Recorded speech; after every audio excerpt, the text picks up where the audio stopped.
boys and girls, it's me again, Piper, and I'm back with the final read-aloud of first grade.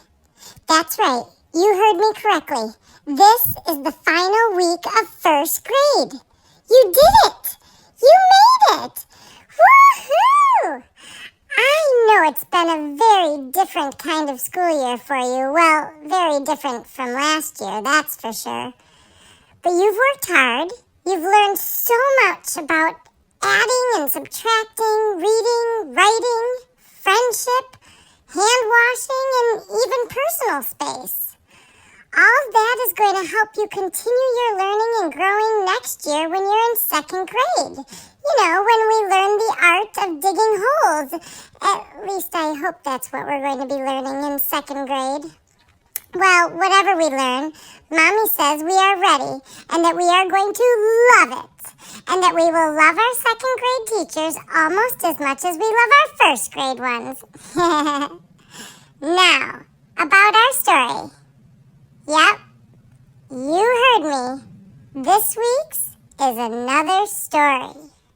So if it's a story, boys and girls, that means it will have...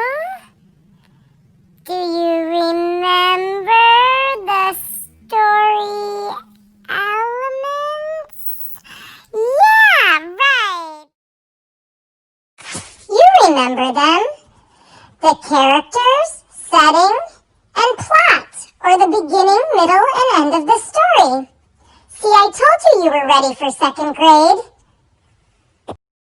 Well, guess what? Today's story is a chapter book.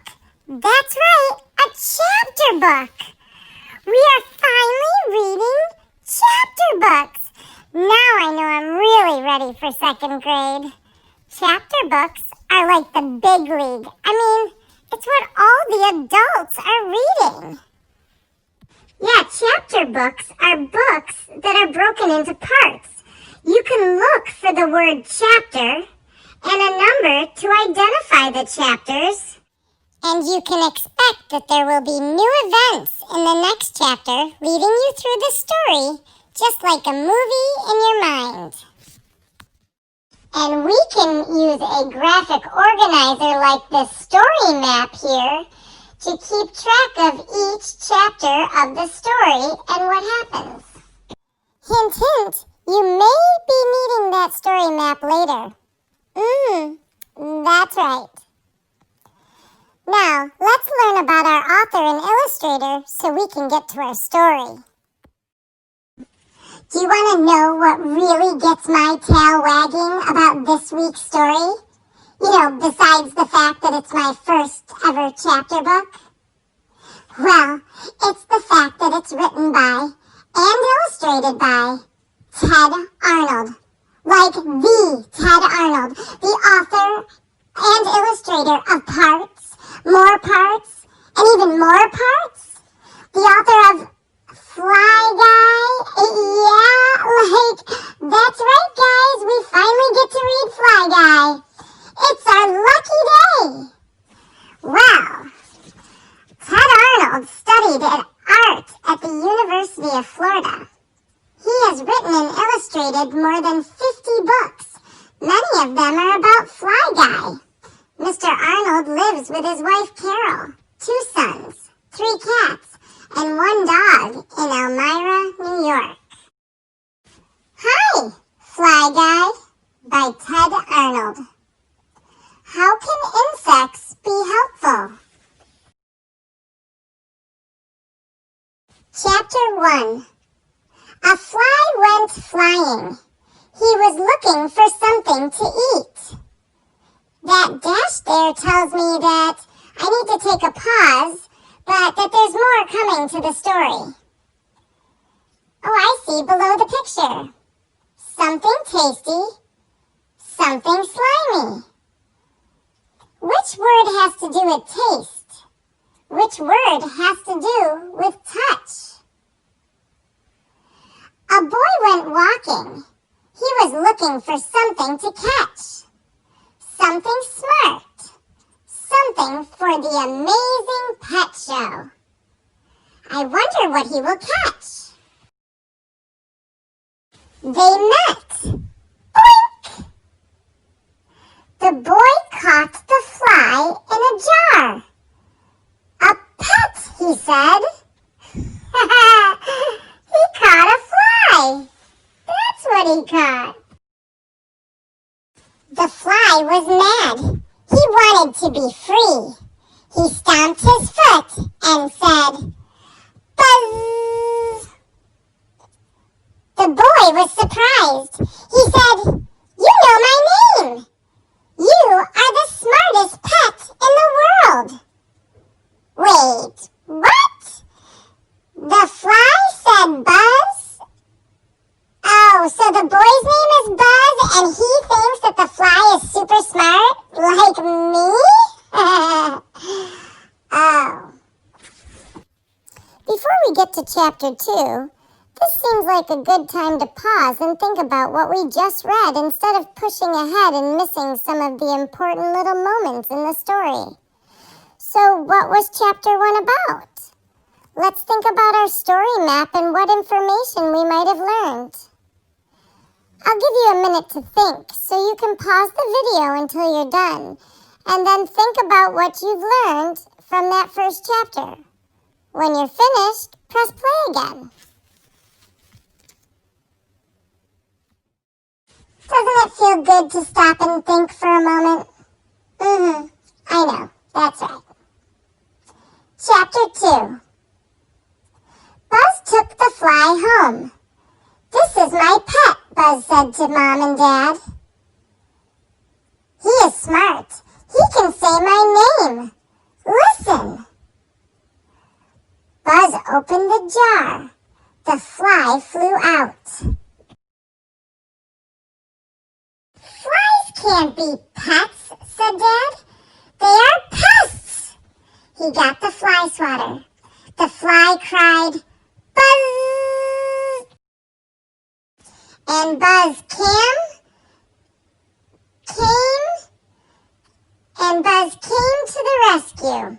That's it. "You are right," said Dad. "This fly is smart."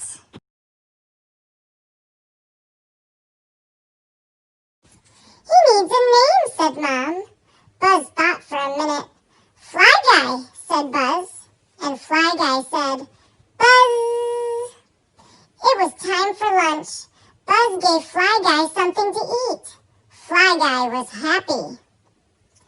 What does Buzz do for Fly Guy? Is Buzz a good pet owner?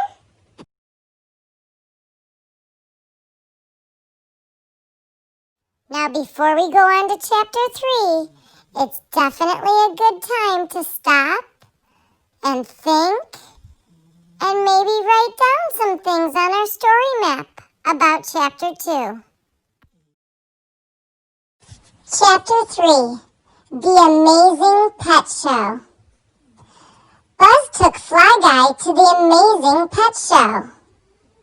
I wonder what other pets will be at the Amazing Pet Show. I mean, no one invited or asked me to go, so I'm not exactly sure how amazing these pets really are, if you know what I mean. The judges laughed. "Flies can't be pets," they said. "Flies are pests." What is Buzz's problem in this chapter? Is it similar to his problem in the last chapter? Buzz was sad. He opened the jar. "Shoo, Fly Guy," he said. "Flies can't be pets." But Fly Guy liked Buzz. He had an idea. He did some fancy flying. The judges were amazed. "The fly can do tricks," they said. "But flies can't be pets." Then Fly Guy said, "Buzz." The judges were more amazed. "The fly knows the boy's name," they said. "But flies can't be pets." Fly Guy flew high, high, high into the sky.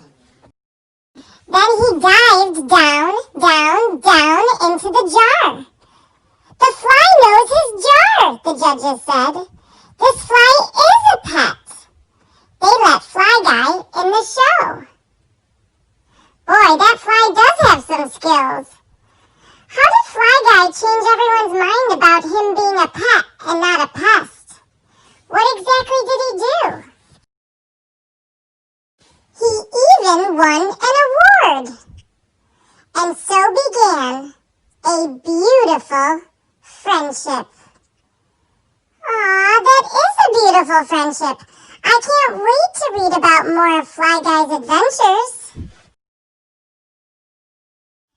Well, boys and girls, what did you think of that story? Do you want to read more stories about Buzz and Fly Guy? Well, now you've got all summer to do it. Are you ready for our final writing assignment for first grade? Now, don't forget to send a picture of your work to your teacher one last time this week. Okay, here we go.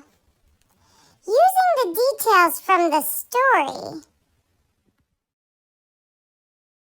complete the story map provided in your June work packet. Be sure to tell us about your characters, the setting of the story, and the plot of each of the chapters. And of course, you'll definitely use your capitals, spacing, and punctuation where it's needed, right?